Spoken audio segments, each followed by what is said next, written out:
Your life begins not with the first scream, but with silence. You are an infant hanging over the abyss. An elder looks at you. He looks for defects. If you are weak, you will fly down right now. But you do not scream. You look him in the eye. He nods. You have passed the first selection. You will live.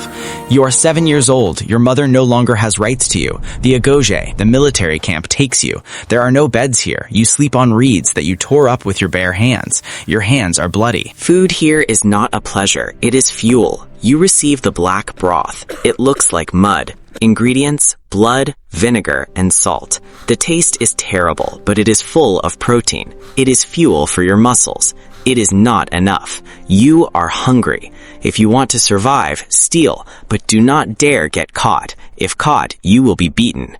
Footwear is forbidden. You run barefoot over the sharp rocks of Mount Taygetus. At first it hurts, then you get used to it. Clothing is also a luxury. You are issued 1 chiton for the year. Winter and summer, you are in the same piece of wool.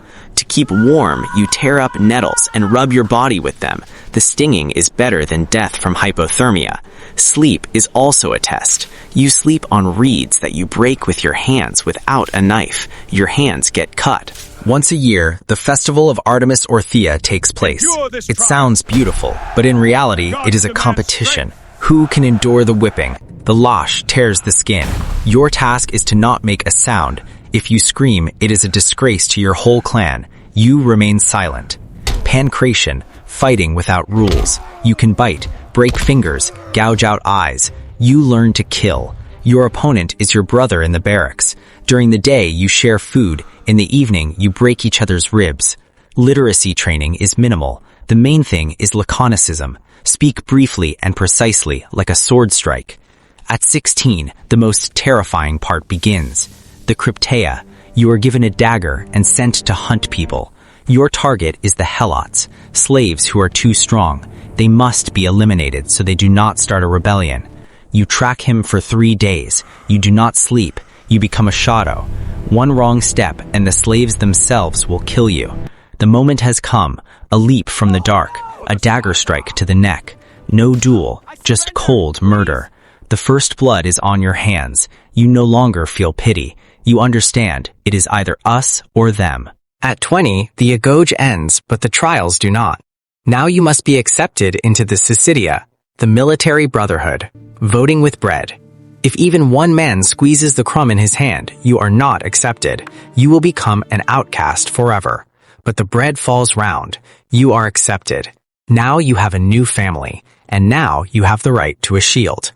Now we return to equipment. Your armor, helmet, and spear are an extension of your body, which we have tempered for 10 years. Let's break down your inventory. The main tool is the dory spear, length up to 3 meters, the primary weapon. The tip is leaf-shaped, an iron alloy. It punches through bronze and bone. The rear part is a bronze spike, the souderer.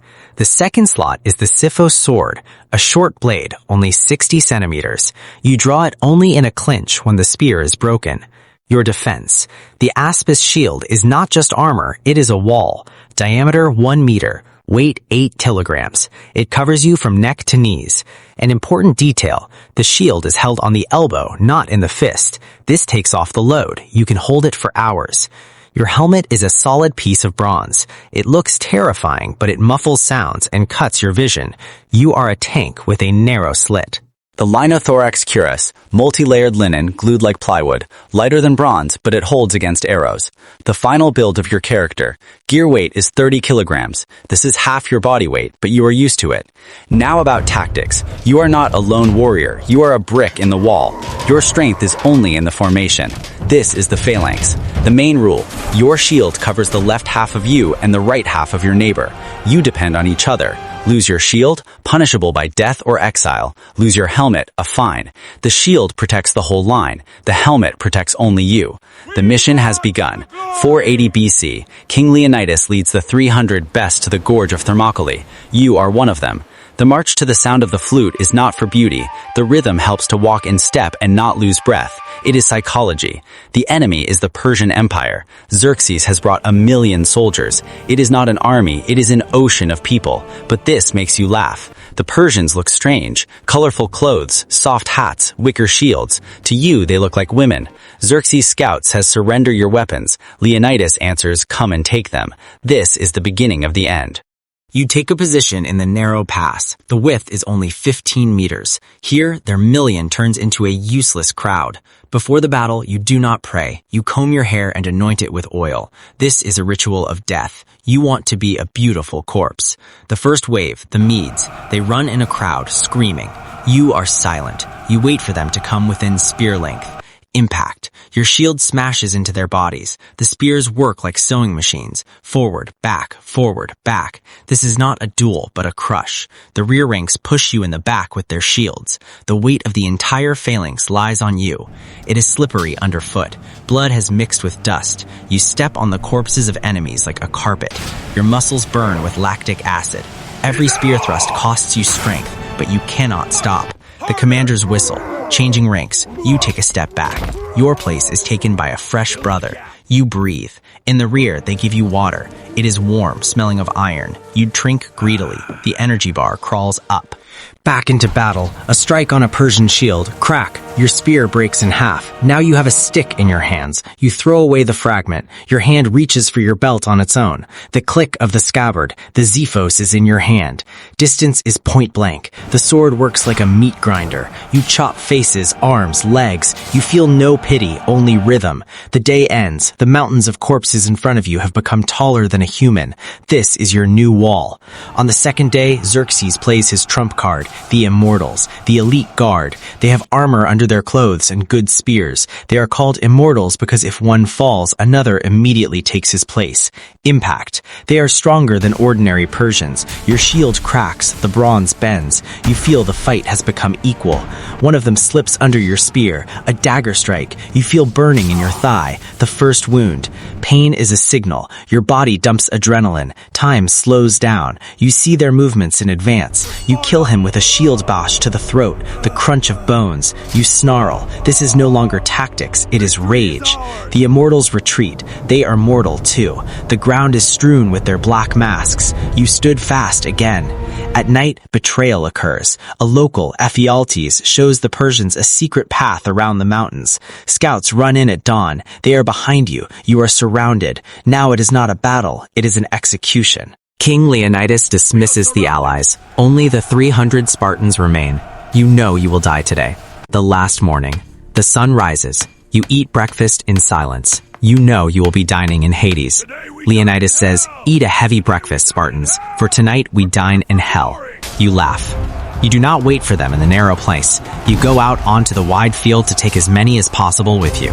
The formation breaks apart. It is chaos. You are 1 against 10. Your shield is smashed to splinters. You throw it away. Your sword gets stuck in someone's skull. You yank. The blade breaks at the handle. You are unarmed, but you are a weapon. You strike with fists in bronze bracers. You break their noses, knock out teeth. Historians will write, they fought with hands and teeth. You tear into an enemy's throat like a beast. You see Leonidas fall. His body is pierced by a dozen spears. The king is dead, but the fight is not over. The most brutal brawl begins for the king's body.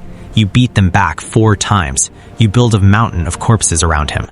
There are fewer and fewer of your brothers. Nearby falls Dianekes, the one who joked about the arrows. Now he is silent. Suddenly, the Persians retreat. Silence. You hear only your own rasping breath. You are covered in wounds. You look up. The sky darkens. It is not clouds. It is thousands of arrows. Xerxes has decided to end this remotely. The sound of thousands of arrows hitting earth and flesh. It is like hail. You have nothing to cover yourself with.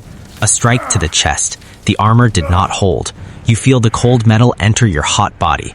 Your legs give way. You fall to your knees. The world around you begins to swim. Sounds become muffled.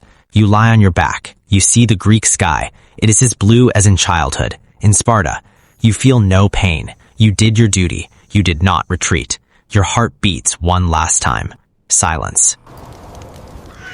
The wind blows over a field strewn with 20,000 Persian corpses and 300 Spartans. Xerxes walks among the dead. He is looking for Leonidas. He's furious. He won, but he feels like the loser. He finds the body and, in powerless malice, orders Leonidas's head cut off and put on a stake. Your head is on a pike. Xerxes has violated all the laws of war. Usually, Persians respect enemies, but you scared him. The Persians loot the corpses. They take the armor off you. Your shield, which you carried since you were 18, is now a trophy. But there is no celebration in the enemy camp. They are counting their dead. 20,000 corpses. Their elite is destroyed. Xerxes asks, how many more such Spartans are there? They answer him, in Sparta there are 8,000 more. He is terrified. In the rear wanders Ariston. Leonidas sent him away before the finale due to blindness. He survived by order, not out of fear. He thinks he will be pitied, but Sparta knows no pity. When he enters the city, people run from him. They do not give him fire for his hearth. They do not speak to him. They call him Ariston the coward. He is a living dead man. The second survivor, Pantides, cannot withstand the shame and hangs himself. For a Spartan, shame is worse than death. Ariston chooses life for the sake of revenge. He waits a year. He trains while blind. A year later, the Battle of Plataea. The entire army of Sparta is here. Ariston steps out of the formation. He breaks orders. He charges into the Persian ranks alone. He seeks death, but death runs from him. He dies only when his body turns into a sieve. The Spartans win. Persia is crushed, but Sparta's judgment is cruel. They do not give him the honors of a hero. He wanted to die, not to win, they say. Let us transport to the future. 2,500 years have passed. What remains of you other than a legend? Facts. The myth of the 300. You were not alone. For the first 2 days, 7,000 Greeks fought with you, but they were forgotten. The myth of the million enemies. In reality, there were about 200,000 Persians, but in the narrow gorge, that is also infinity. Bone analysis showed the average height of a Spartan was 170 centimeters. For that time, they were giants. Your bones were thicker and denser than ordinary people's. This is the result not only of training, but of selection. The weak were killed in childhood. Only monsters survived. The entire economy worked for your bicep. 7 helot slaves plowed the land to feed one of you. The result of the war? Your sacrifice gave Greece a year. This time was used to gather a fleet and an army. If you had lost quickly, Europe would have become part of Persia. You saved Western civilization, but the price was terrible. Sparta created perfect killers, but forgot how to create culture. Athens gave the world philosophy, theater, democracy. Sparta left not a single poet. Only war.